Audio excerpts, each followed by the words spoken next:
What is up, folks, and welcome to the BJT show, where I talk about sports, media, entertainment, and such things. I'm your host, Byron.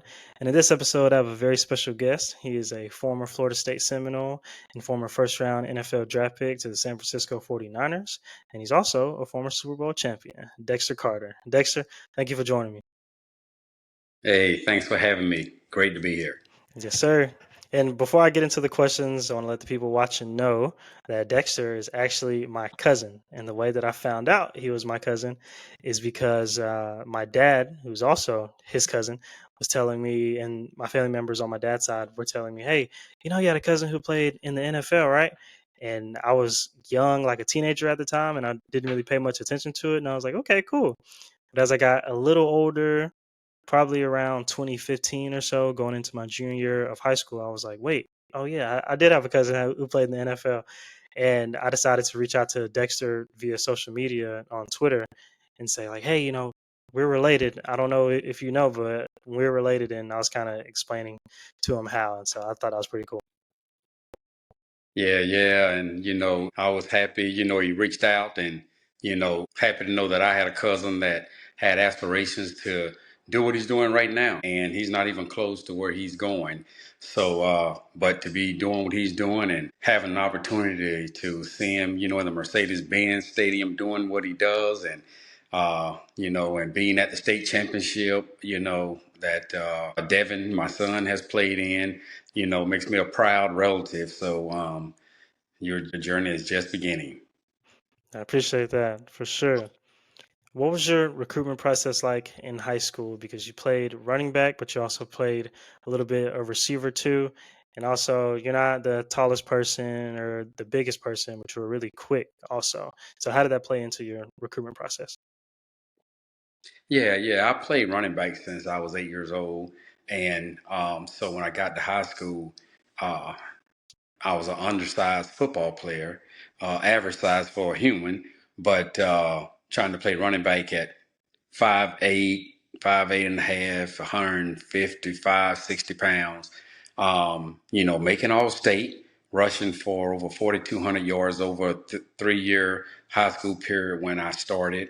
So teams were interested. I got letters, but nobody wanted to pull the trigger, especially the big schools, because, like University of Georgia, at that time they had Herschel Walker and they had bigger guys that were coming in or already there, like Keith Henderson, Tim Worley, Cleveland Gary, those big guys. So they weren't looking for a small running back. And I really had never played receiver.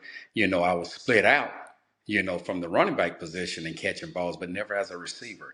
So my recruiting process was, Valdosta State, that was interested, Georgia Southern at the time, but having the opportunity at my junior year, um, I got from my high school coach, I got a football camp application from what I thought it was going to be a University of Georgia application, because I told him I was interested in going to a football camp. And, but come to find out that it was a Florida State football camp application. I didn't even know who Florida State was, but my mama made it happen. We drove up to Tallahassee, and over a 3-day period, being in the same camp that Leroy Butler was in, who was a second round pick to the Packers and the Hall of Fame right now. But I was able, over a 3-day period, show them what I could do. And Bobby Bowden offered me a scholarship. And once he offered me the scholarship, I was already excited about being on a college campus. And it was a beautiful campus, great facilities, not knowing that I was going to be a part of that great dynasty. But from that point in time, I was a Florida State Seminole. So I played my senior year, made All State, and had 1,600 yards rushing, and off to Florida State to start my journey. Absolutely. Absolutely. And quite the journey that was. You got to Florida State and you were teammates with Deion Sanders on the track team and the football team. So, what was that like being a teammate of Primetime? Prime time at that time was exactly prime time, the same way he was and is currently, which is interesting. He knew what he wanted. He knew what he had to do to create interest in DBs, being first round draft picks and making a lot of money. And he was that then, the jury. But the one thing that he's always been from college and the year that he came to the 49ers when we won the Super Bowl, he was always first on the field. He always had great work ethic. Um, uh, Never missed practice. Now, I've never seen him say he was going to do something and not do it.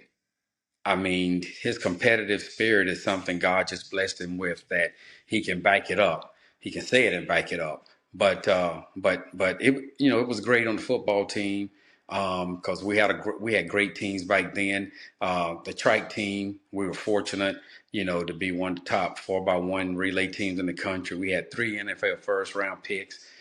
Me, Deion, and Sammy Smith, who was the ninth pick overall in '89, just in '89, just like Deion was, the same draft. And then the fourth guy on there, which a lot of people don't talk about a whole lot, but Arthur Blake was a '88 and '92 Olympian in the 110 high hurdles. So he was a true track guy. But yeah, it was awesome, running track with those guys, and obviously being a dual sport, participant along with Dion in track and football. So it was awesome. Describe your experience just being a football player at Florida State and sort of fitting into their offense and making an impact on the team. You know what? I feel very blessed because I'm one of the only three running backs to ever go in the first round, even though we've had some great backs come through there, from Davin Cook, Travis Minor, to Greg Jones, to Warwick Dunn, Amp Lee. I mean, we've had some awesome guys, and I'm leaving out a lot of great guys. But when I came in, I was the first undersized running back that Coach Bowden recruited. And I believe that the way I played the game, and showed Coach Bowden what a small back could do, gave him the ability and the confidence to bring in smaller backs after I did, which I remember when I was with the 49ers and I got a call from a Seminole booster, and he said, "Hey, we got a guy here that reminds us of you. Coach Bowden, got another undersized back, and it was work done." Now, it didn't take work very long for Ward to create his own name and not be saying, "Hey, you remind us of Dexter Carter." But I feel proud that after that, you saw Coach Bowden bring in a lot of guys that weren't huge guys, like Sammy Smith, that 6'2", 220, 225. But he still brought those guys in, but he still brought in those smaller guys. And I'm proud to feel like my success, my work ethic, and the way I approached the game influenced him in that. Yeah, absolutely. I think that's really cool too, especially for the undersized players out there, and for undersized players to see other people who are the same size who also go play college football, not just at major Division 1 levels, but just college football in general, and also the NFL. So I think that's really interesting and very commendable. Absolutely. Thank you. How much of an impact do you think you had at Florida State as a football player? I think what I recently said kind of encompasses that. The work ethic, the leadership, which was a big reason why, I was one of the captains my senior year.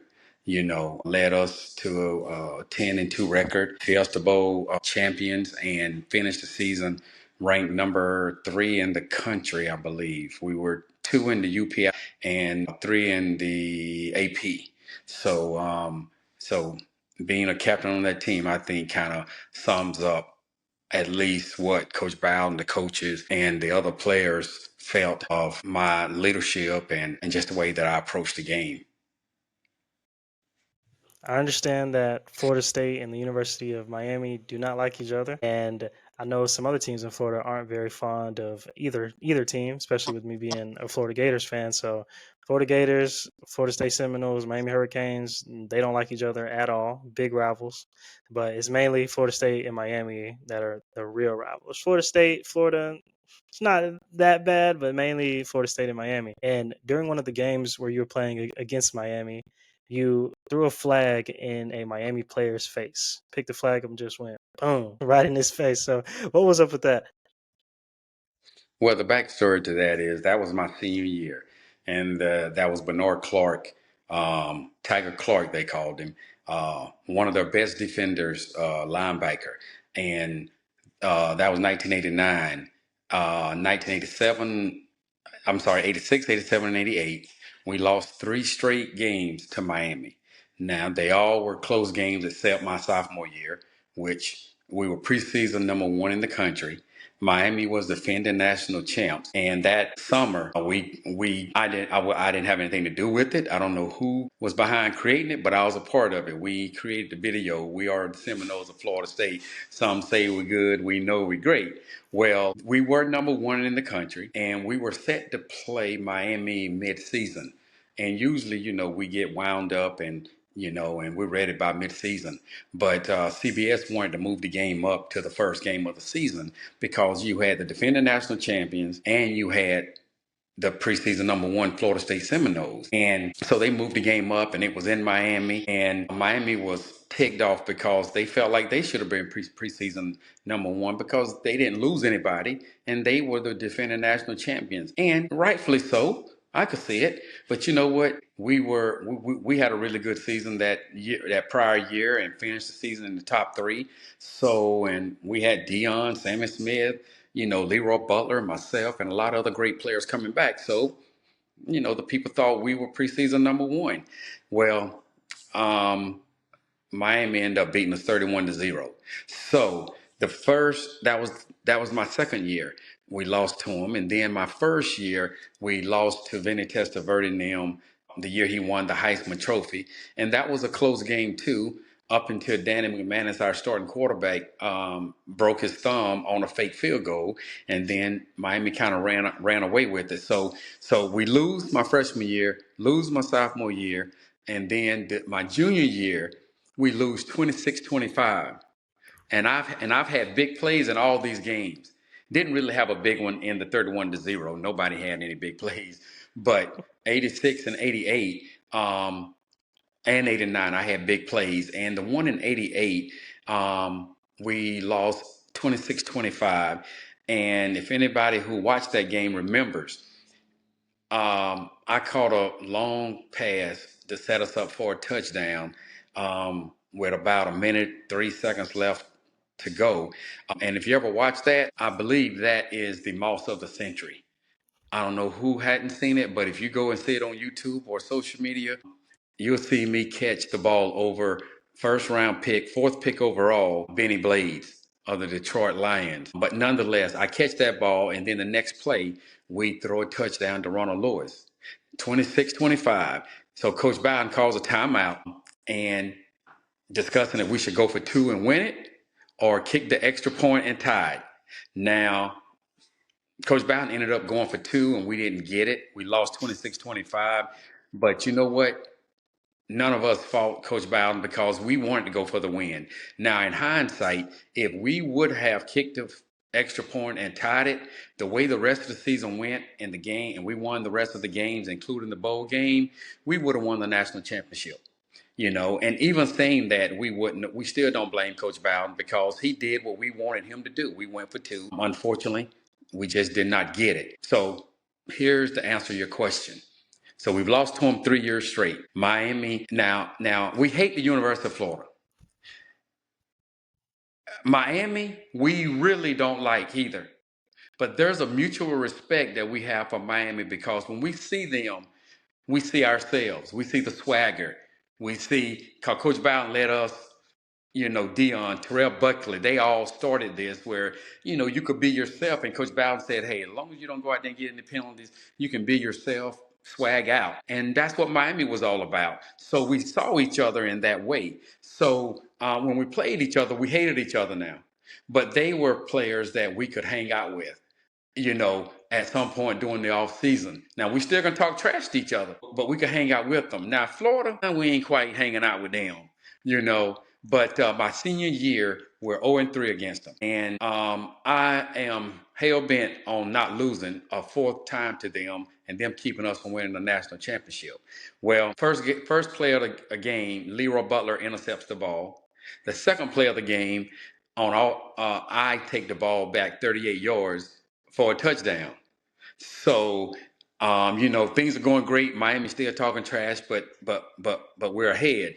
Well, we threw an interception later in the game, but Noah Clark clips me, and he's laying on me, and let's just say he said some things that I can't repeat. But if you look at the video or the replay, he's talking trash to me. Well, I had an out of body experience. He doesn't know it. He's walking to the sideline. I look and I see the flag thrown on him. And I can't tell you why I did what I did, other than, you know what? I've had enough of being bullied by the bully in Miami. And we were not going to lose, and I was not going to allow him to talk to me and do what he did to me and get away with it. So I walk over, pick the flag up, and pretty much speed walk to him. And as he's taking his helmet off, it was just perfectly planted on the top of his bald head. And I just walked away, but it sent a message. Now, I got a 15-yard penalty thrown on me now. And Coach Bowden, when I got to the sideline, he was like, "Hey, buddy, what were you doing?" And I was like, "Coach, I don't know what I was doing. So he did bench me for the whole third quarter after that, as punishment. And that's all right, because in 3 quarters, I had 142 yards rushing, one touchdown, and I was the only rusher that year that got over 100 yards against University of Miami's #1 defense. So we ended up beating them, and I did what I don't recommend for other people to do. But you know what? After losing 3 straight times to them, the moment was perfect, and it inspired my teammates, got us more fired up, and you know what? We beat them 20-10. Hey, I get it. I get it. I understand. I understand for sure. You were selected in the first round, 25th overall of the 1990 NFL draft to the San Francisco 49ers. Describe your draft day experience. I'm gonna describe leading up to the draft too, because when the season ended, I made honorable mention Newsweek All American. So honorable mention or not, it's still All American. Still undersized running back. I went to the combine. Was a projected third round pick. When the season ended. So I go to the combine. I run a 4.3. I vertical leap 38 inches, and the buzz is coming because I killed the broad jump 10 feet. I killed all the skill. The hands didn't drop a ball. So I represented myself very, very well. So I started moving up a little bit. Then I got selected to go to the Senior Bowl. And it was a godsend. Many things were godsends in my career. And one of them was I was placed on Buddy Ryan's team. Now, Buddy Ryan is known for his defense. The other team was Marty Schottenheimer, who that week in the Senior Bowl, you got all the executives, the coaches, they're there watching practices. Now, if I was on Marty Schottenheimer's team, they didn't hit all, there was no contact. That would have did me no good. Buddy Ryan, we hit every single day in practice, the exact same way we did at Florida State. And what I was able to do for a whole week, I was able to show them that 170-pound, 5'9 3/4 Dexter Carter. I could block middle linebackers, outside linebackers, that I could run between the tackles, and I had the speed and quickness to accelerate and score long. I had a lot of long runs in practice all week.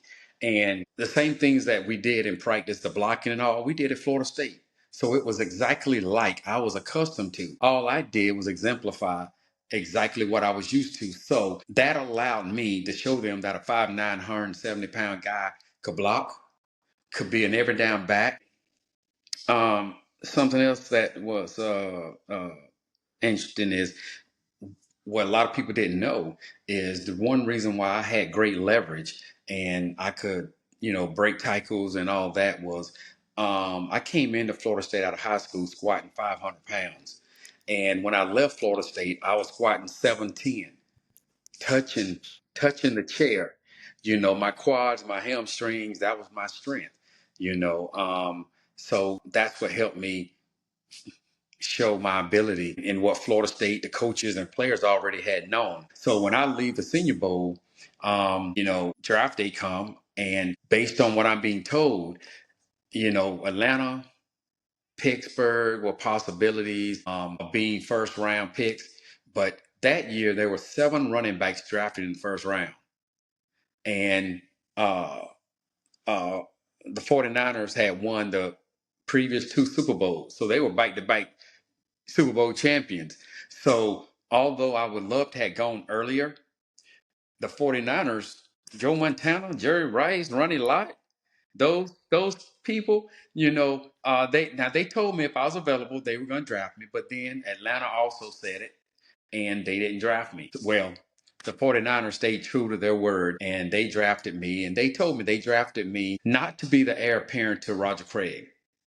They drafted me in the first round because one, they, in my opinion, they really was drafting, and I don't mean it negatively against me, but for leisure, because they didn't really need anything. They had Roger Craig at running back. They had Tom Rathman at fullback. They had Jerry Rice and John Taylor at receivers, amongst other great receivers there. They really didn't need anything. And in the West Coast offense, it was Jerry Rice on his slant, John Taylor, Roger Craig getting his 1,000 yards rushing, 1,000 yards receiving. I get it. They weren't getting me for that. But what they didn't know is that I was going to come in with the same work ethic that I brought in to high school, that I brought in to Florida State. I came into Florida State about 6th or 7th on the depth chart. When the season started, I was second team as a true freshman behind Sammy Smith, who 3 years later was a ninth pick overall in the draft. I did the same thing when I got to San Francisco. I wasn't second on the depth chart, but I went into training camp and I showed them exactly what I show everybody. And when the season started, I was second team behind Roger Craig. And then the 4th game of the season, Roger Craig gets hurt. My first start was against the Los Angeles Rams in Los Angeles, Monday Night Football. And I rushed for 124 yards and had my first NFL touchdown, a 74-yard run on national television on Monday Night Football, where everybody from Baxter, Georgia could see it. My family could see it. So that was incredibly exciting. So I ended up leading the team in rushing after starting about 5 games because Roger Craig came back about 5 weeks later. But that's 5 games that I started, I led the team in rushing as a rookie. Again, they didn't draft me to do that, but I showed them what I was capable of doing you know. And then the next year, they drafted Ricky Waters, and then the next year they drafted Am Lee. So I did become that special teams guy that they drafted me to be. I was, one of the top punt returners. My career average in punt returns was 9.8 yards a punt return, and about 23 kick returns. And I ended up 7 years later being voted on the 50th anniversary all-time 49er team as a kick return or return specialist. So I did what they drafted me to do, and I showed them that I could do even more by running the ball. So I was proud of my NFL career. I was proud of what I was able to do to be able to play with those great players like Joe Montana, Steve Young, Jerry Rice, Ronnie Lott. Man, just a plethora of great guys. Got McIntyre on that line, Harris Barton, man, it was some great players. But I could not have asked to go to a better place. Yeah, those 49ers teams were stacked all over the place. And you mentioned those teammates that you had, and you were teammates with a lot of great players such as Joe Montana, Steve Young, Deion Sanders, Jerry Rice, and many other players. So, what was it like being around just that caliber of player? It was awesome because you know, I got used to work ethic and great players at Florida State. And when I got to San Francisco, I saw the work ethic.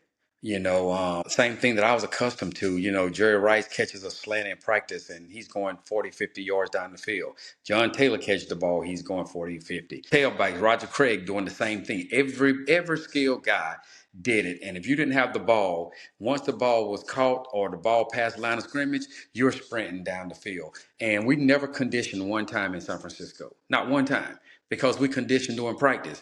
And we never wore full pads in practice, not one time, other than training camp for 2 weeks. But during the season, we wore helmets all year, in practice. So because that's why we were so healthy. And that's why we were able to go to 4 NFC championship games, win 5 NFC West championships, and go and win the Super Bowl once while I was there. But just the work ethic these guys had, there was only all the guys were great guys. I'm talking about good human beings. It's not like we hung out all the time together because people had families. You go home afterwards, But I don't want it to sound all like everything was peaches and roses, but it was. But anytime there's a great environment, you always have one or two guys that are jerks. And there were one or two that were jerks. And I don't have to name who they are because it's enough publicly stories out there that people know exactly who they are.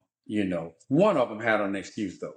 One of them had an excuse because, today we know that he was bipolar, but back then nobody diagnosed him and didn't know what he had. So his behavior around the locker room was kind of it was kind of tough because he just would go at anybody, whether he was Joe Montana, Steve Young, whoever. And my rookie year, Charles Haley made it me, but he was a great player. Great player. He's got 5 Super Bowls. I think 3 with Dallas, 2 with the 49ers, or 3 with us, and 2 with Dallas. But nonetheless, at least we know what his issues were. But Bill Romanowski, his was just steroids. He was just a jerk, just being honest. It is what it is.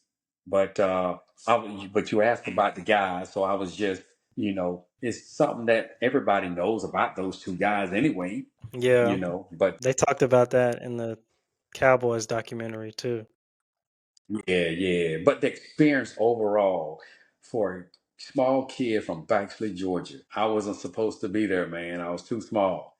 And you know what? I conquered every level. I conquered every obstacle that was in front of me. And I'm proud of the career that I had.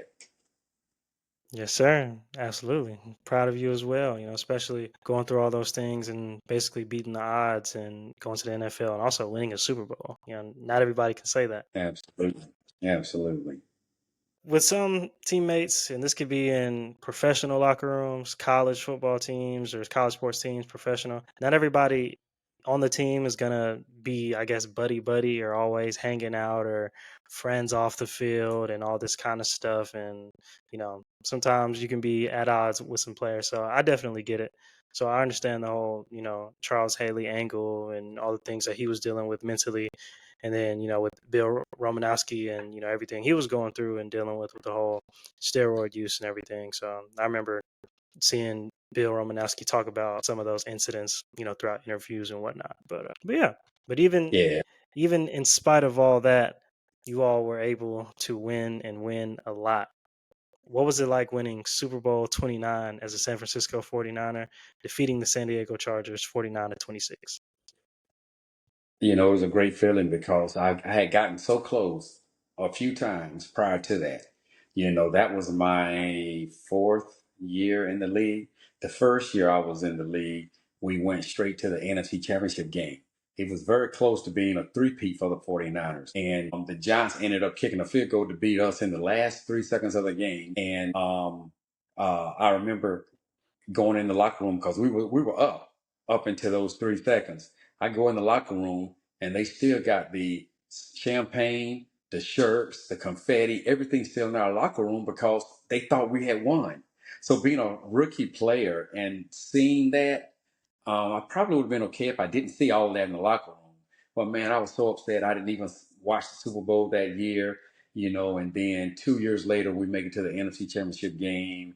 For the next three years. And that's when Dallas got good, and we were against them in the NFC Championship every year, and they got us 2 out of those 3 years and won the Super Bowl. And I'm thankful. '94 that season we ended up going and winning the '95 Super Bowl. So it means a lot to me because I got so close to having four. And just because you get close, don't mean you can get it. And if you ask the Buffalo Bills, you can get to the Super Bowl 4 times straight and never win it. So I'm very thankful for the one that I do have. Absolutely. And you also spent some time with the New York Jets as a player, and you were also teammates with current Jets head coach Aaron Glenn. So, what was your experience like with the New York Jets as a player, and also being teammates with Aaron Glenn and seeing where he is now? Yeah, yeah. I started and ended my career with the Finals. But the year after we won the Super Bowl, I was a free agent. And I almost went to the Denver Broncos with Mike Shanahan, but ended up going to the Jets thinking that I had a better opportunity of getting more time from the backfield. But unfortunately, that didn't happen. So my experience, in with the Jets wasn't that great because the Jets lost every game and I lost more games that year than I lost all combined in 7 years with the Niners. But nonetheless, they had some good players, and Aaron Glenn was one of them. He was a starting corner out of Texas A&M, and he was a really, really good cornerback, great player. So it doesn't surprise me that he's the head coach for the Jets now. The ownership is very fond of him, and he did a great job with Detroit as a defensive coordinator. So. I enjoyed my time in New York. I like New York. Rich Kotite and the Jazz at that time just wasn't a very good football team, and I wasn't a very good player the time that I was with them. I'm kind of being sarcastic when I say that, but at the end of the day, when you lose all those games, you know nobody got the job done. But I Hmm. ended up going back to the Finers and finishing my career there. Yeah, and then you were saying losing so many games in that season you were with the Jets, and then they drafted Keyshawn Johnson the very next year, '96, right, with the number one overall pick. Yeah. Yeah, sure did. And you know what? And they had some good years, but they had to change the coach in order to have that. When you look back on your football career, what is your assessment of it? My assessment is how blessed I was, entirely gratefully blessed because every level of football from Pop Warner to the pros, everything that I set my mind to, I was able to accomplish it. Now, my work ethic didn't change literally from Pop Warner to the pros. The way I practiced, the way I ran, my thought process when things didn't go good. And at every level, I had my mom there who just instilled in me that I can accomplish anything. And she was my why, she was my encouragement, she was my everything. And I'm so thankful that she was able to witness my playing from Pop Warner through my entire NFL career. And so I'm very thankful that God allowed her to witness what she was able to create in her son. What's something that you want people to know about you that they probably don't? How proud of a father I am. I've got three sons and two daughters, and what they don't know is, um, one's 27, one's 20. That my oldest son, Dexter Jr., is 27. He played football at Georgia Southern. Then I have a daughter, Sade. She's 24. Jada is my other daughter is 23, and then Devin is just turned night. No, he turns 19 here in October, and then Jalen is 17. And for the last 15 years, what people don't know is that I raised them from the time Jalen and Devin was 2 and 3. So you can imagine what the other ages of the kids were. But for 15 years, I raised them entirely by myself. That job is not easy. Whether you're a mom or a dad, the job is not easy. But I tell you, it's very, very fulfilling, and I love them so much. That's one thing that people don't know. Don't know. Another thing that people don't know is um, I retired in 1990. 97 was the first year I was retired. So from 97 to 2003, I had 17 knee surgeries. I had a partial knee replacement at surgery 14. Almost died from a staph infection. Was on a ventilator for an entire month. Then I eventually had three additional surgeries and ended up having a knee replacement at the age of 35. So, you know, I wouldn't change a thing. As part of the game, but uh, but yeah, 17 knee surgeries, a knee replacement at the age of 35. Hey, you can't tell it, but I can only bend that knee or that leg about 100 degrees. But hey, I still think I can run. Dang, yeah, that's crazy. All those surgeries, I'm sure that was a lot. Yeah, it was a lot, my man. A lot. It was a lot. It can be a lot on you mentally and physically, but especially mentally in the whole rehab process. Absolutely. Especially when, you have a family and part of that is, you're raising the kids by yourself. It was extremely tough, but you know what? It was all worth it. And God is good. I'm proud of all my kids.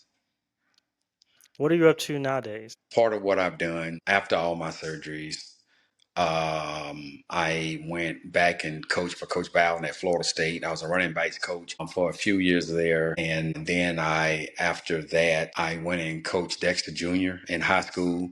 I went to 4 straight state championship games and then took a year off and then went and coached high school ball in Grovetown, Georgia, up near Augusta. And once Devin reached high school, instead of coaching him, which I had done since Pop Warner, I decided that I wanted to sit back and watch and enjoy my kids play. And it was tough sitting there when you coach the whole time and things don't go the way you want it.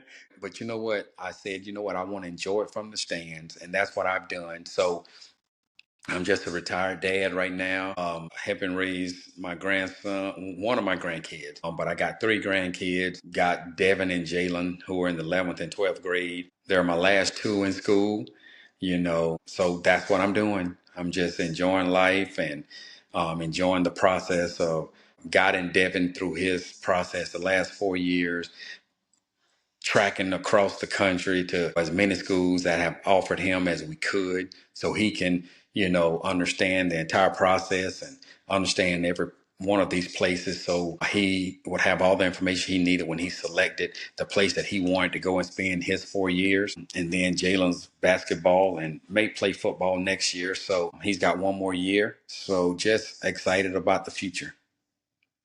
You talk about Devin and Jalen. So one more thing I want to ask about them. So let's start with Devin first. Devin is a 4-star wide receiver recruit in the class of 2026, and he committed to Florida State initially as a freshman. Then he decommitted a little while, committed to Auburn at the Navy All American game, and then flipped his commitment back to Florida State. So what's your take on him wanting to decide to go to the same school that you played football at? You know what? I've allowed him to have the autonomy to make his own decision through this whole entire process. When he committed as a freshman, without going into detail, we were up on a visit, and he was out on campus, and he messaged me and said, "Hey, Dad, what do you think if I commit?" I was at dinner by myself in Tallahassee, and when he said it, I kind of stretched my eyes and kind of like, "Huh, what?" Because that was not the plan. Our plan was see the process through. And if Florida State ends up being the school, then Florida State will be the school. But you deserve to see every place. Know when you say no to a place, know what you're saying no to, instead of just saying yes because that's where you grew up going to see games and that's where Dad went. I wanted him to love the school that he selects 30 years later, the way I care about Florida State 30 plus years later. And so he committed, and I told him, hey, when he explained to me why, I really understood his logic at the time. But I told him and I told Coach Norvell, I said, Coach Norvell, being his dad, I have to still allow him to see the process through and see these other schools, go to these other schools to see how these coaches coach, see, and go to games and see the game environment. And Coach Norvell was cool with it. Coach Norvell continued to recruit him, didn't look at it as a negative. He literally just kept recruiting. And when Devin decommitted, I told Devin, I said, hey, it's your job to call Coach Norvell as a man and tell him. And again, when he did it, Coach Norvell, I mean, of course, no man's just going to say, okay, all right, thank you very much. Hey, he wanted Devin, and he told Devin that he was going to continue to recruit him. So time passed, and he felt a certain way about Auburn, and I agree with the Auburn selection. Again, we had visited a lot of schools, and he selected Auburn, so that's what it was. And and not going into details, but things change, whether it's somebody on the coaching staff or something within the organization changes. And I've taught him he's got to be aware and cognizant of those things. So that's when he decommitted from Auburn and eventually recommitted to Florida State. And I think at the end of the day, we thoroughly went through the process and he selected Florida State. And The thing, with these kids now, which is different than us, is it ain't just about a coach recruiting you. It's not just about, oh, I like them and I'm gonna go to school there. I mean, now there's a business component to it. When you got to take all that under consideration because you can't get time back. And life's about fairness. Life's about, who is looking out for your best interest. So all those things got to be taken under consideration, even still currently, because he's still playing his senior year and he's solid with Florida State, as we move forward. But here come very, very soon in January, he'll be an early entry into Florida State. So we're excited about his future. Yeah, Devin's done really well throughout high school football, and he definitely has earned that 4-star ranking. Probably should be a 5-star, but whatever, it doesn't matter. I'm But biased too. I'm biased too. I think so. but yeah, so it's all good though. But yeah, Devin's been doing a good job. I think he's been handling the whole process well. And you talk about Jaden playing basketball. How has that been with him playing basketball? Matter of fact, we were just got a new basketball coach yesterday. I mean, hey, he got a chance to start out having that tenacious defense and showing the coach, hey, this is who I am, and making plays when he get that ball in his hand. He can shoot that three. But he just got to show the coach that, hey, I'm a playmaker. So I'm excited about what this year looks like for him. And again, he kind of talks a little bit about playing football next year because he played football growing up too. And I tell you, he got the size and hands and the ability too. So, but right now he loves basketball. If football kind of enters next year, then it enters. But he loves basketball. Gotcha. That's good. All right, folks. I hope y'all enjoyed the show. Dexter, I want to thank you again for being on here. And folks, you guys can follow him on social media on Instagram at iDexterCarter. And I believe that is his Twitter name as well, or X as they call it now. But y'all can go check him out on there. And you guys can follow me on Twitter and Instagram at BJT_era. Be sure to like, comment, and subscribe. When you subscribe, click that notification bell. And like I always say, hope you have a good one. Peace out.